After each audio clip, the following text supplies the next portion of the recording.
segala macam dan lain-lain. Cuman karena memang posisinya lagi kerja, biasanya kalau misalnya lagi hal-hal yang nggak bisa diganggu gugat tapi diharuskan bawa anak, terpaksa minta tolong sama suster. Kayak tadi tuh dialihin sedikit. Iya. Misalnya kayak coba kita lihat ke sana dulu ada apa gitu. Jadi memang sesekali tuh harus butuh pengalihan isu Itu ya sesekali kamu ya biar kamu gak cranky. Tapi kalau memang ada pekerjaan yang diharuskan tidak boleh bawa anak, itu memang sesekali anak saya tinggal. Oke. Beneran deh. Betul banget. Jadi content creator itu mungkin yang orang lihat mudah ya, dengan hasil gambar yang mungkin cuma 1 menit 2 menit. Iya. Ini kayaknya prosesnya gampang nih, orang-orang mungkin mikir gitu.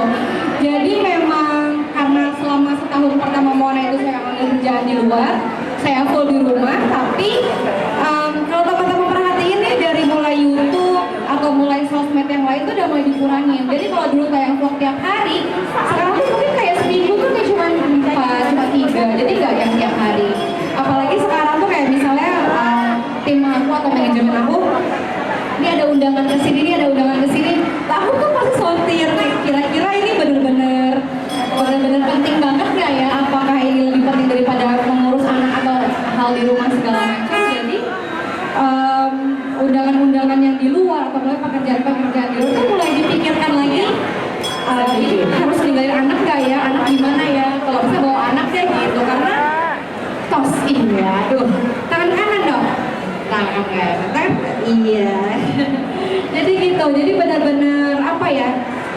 Balik lagi yang utama tadi adalah cari prioritasnya yang mana.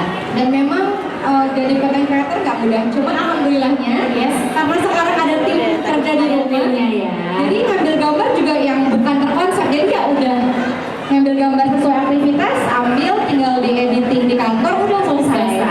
Jadi memang benar-benar sejak ada anak tuh saya bukan yang working mom banget yang seperti dulu waktu gadis tuh. Jadi berbeda ya. Benar, jadi bahkan banyak banget netizen yang komen, kok Jess gak pernah sama teman-teman yang gak pernah nongkrong? Gimana mau nongkrong? Mau me time aja sebulan sekali. Iya kan? Sulit. Karena mungkin di mata orang-orang, oh ada susternya, oh ada banyak yang ini, ada banyak itu. Cuman gimana ya, rasanya anak pertama tuh pengen banget dipegang. Iya. Yang pertama, gimana caranya membagi waktu ya? Yang membagi waktu yang pertama tentu kita harus pilih mana yang prioritas terlebih dahulu. Itu waktu 1 tahun pertama. 1 tahun pertama sebelum saya mengambil kerjaan banyak di luar. Jadi tentu karena seorang ibu baru yang terkaget-kaget punya anak dan dengan gaya, aduh aku mau jadi ibu rumah tangga, di rumah ngurus anak, dan ternyata nggak semudah itu. Oh tentu tidak. Dan ternyata kalau dijalani perlahan, dijalani dengan hati yang tulus, semua terasa menjadi lebih menyenangkan. Jadi yang pertama kita cari mana prioritas, tapi balik lagi ya kakak-kakak, ibu-ibu, setiap orang itu punya pilihan dan prioritas yang beda-beda. Ada juga orang yang menomorsatukan pekerjaan demi anak, ya itu juga ada, itu juga bisa. Sama seperti saya sekarang, itu juga bisa dating loh. Betul, dan tidak ada yang disalahkan, tidak ada yang dibenarkan dari setiap pilihan seorang ibu. Nah, kemudian gimana caranya bonding? Yang pertama itu gimana caranya kita mendekatkan diri kepada anak sebelum tidur, karena menurut saya yang sudah saya terapkan adalah anak itu memiliki daya ingat yang sangat amat tajam ketika dia mau tidur di malam hari, lebih tepatnya lagi. Jadi gimana caranya kita bisa menghabiskan waktu bersama anak ketika dia sebelum tidur? Gimana caranya kita melakukan banyak hal? Kalau saya ke Mona membacakan buku atau mungkin membacakan surat-surat pendek, dan itu tuh bisa dengan sadar, dengan tanpa sadar dia tuh setiap malam akan minta hal yang serupa. Anak GTM kita lihat, iya, anak mulus, anak apa segala macam itu kita lihat dengan mata kepala, itu juga jauh lebih stres. Iya. Belum lagi kalau ibu-ibu di rumah tangga pada di luar sana yang belum punya ART nih, harus kerjain rumah segala macam. Jadi menurut saya 2 poin ibu itu adalah ibu yang hebat, dan itulah saya berkaca dari kedua poin ibu itu bahwa jadi ibu itu nggak mudah, dan role model saya adalah semua ibu di muka bumi. Pesan saya untuk ibu-ibu di manapun berada, mau itu ibu yang bekerja, ibu rumah tangga yang bekerja juga, kita harus menanamkan di pikiran kita bahwa semua ibu itu hebat, semua ibu itu kuat, tidak ada ibu yang lemah. Kita harus mikir dari diri kita sendiri ya. Karena kalau kita mikir diri kita lemah, kita mikir diri kita adalah bukan ibu yang sempurna, itu akan turun ke anak kita, dan itu akan imbasnya panjang. Anak bisa ikut sedih, anak bisa ikut rewel. Jadi semua dimulai dari pikiran kita sendiri dan kerja sama Pak suami itu nomor satu.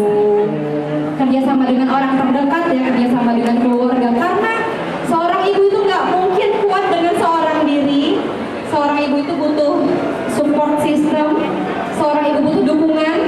Aduh sih jadi sedih nih kalau ngomong soal dukungan. Karena itu yang dibutuhkan ya. betul, karena saya kan sering ngobrol sama grup chat di Instagram dengan teman-teman eksklusif atau dengan teman-teman member di Instagram, bahwa ternyata banyak sekali para suami dan para bapak-bapak yang menyepelekan sebuah baby blues. Nah, jadi itu untuk mungkin ada pak suami di sini atau mungkin calon-calon ayah. Nah, temani terus istrinya bapak-bapak, ibu-ibu itu butuh support dari orang terdekat, dari pak suami tentunya. Jadi support terus dan jangan meremehkan sebuah baby blues karena itu nyata sekali. Jadi ya pesan saya buat ibu dan bapak dan semuanya ya, kita harus kuat untuk anak kita. Kenapa saya bilang semua ibu di muka bumi? Karena di dunia ini ada dua jenis ibu. Ya. Yang pertama ibu yang bekerja, Yes. yang kedua adalah ibu rumah tangga. Iya. Tapi tetap bekerja di rumah. Iya. Dan dua-duanya itu sama-sama Wonder Woman, sama-sama motherhood dan sama-sama strong woman menurut aku. Karena kalau misalnya dibilang ibu bekerja itu nggak sayang anak karena nggak ketemu anak. Enggak. Dan diberi apa ya? Kayak afirmasi yang positif dan karena afirmasi positif itu bisa menyembuhkan rasa kecemasan kita loh. Iya, benar. Itu aku setuju. Jadi pikiran yang positif, segala sesuatu yang kita berikan positif ke anak itu benar-benar imbasnya tuh ke diri kita sendiri. Nah, itu bisa mengurangi rasa kecemasan. Iya, Sama itu kayak benar. misalnya anak demam atau anak rewel atau anak tantrum segala macam, tentu yang utama adalah ibunya. Jadi gimana caranya dari kita sendiri nggak bikin anak semakin lebih cemas dari orang tuanya. Iya sih. Afirmasi positif. Betul. Kitanya juga jangan panik. Pasti ada rasa cemas. Seorang ibu itu butuh sekali me time. Yes. Jadi karena saya udah mengalami, memang sih baru 16 bulan menjadi ibu, cuma 16 bulan menjadi ibu itu menurut saya adalah cukup waktu yang panjang ya.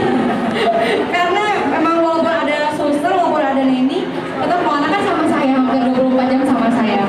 Jadi yang pertama, seorang ibu itu butuh sekali me time. Kalau dulu tuh waktu mau anak newborn awal-awal tuh saya mikirnya, harus sama anak terus, nggak boleh keluar rumah Pasti.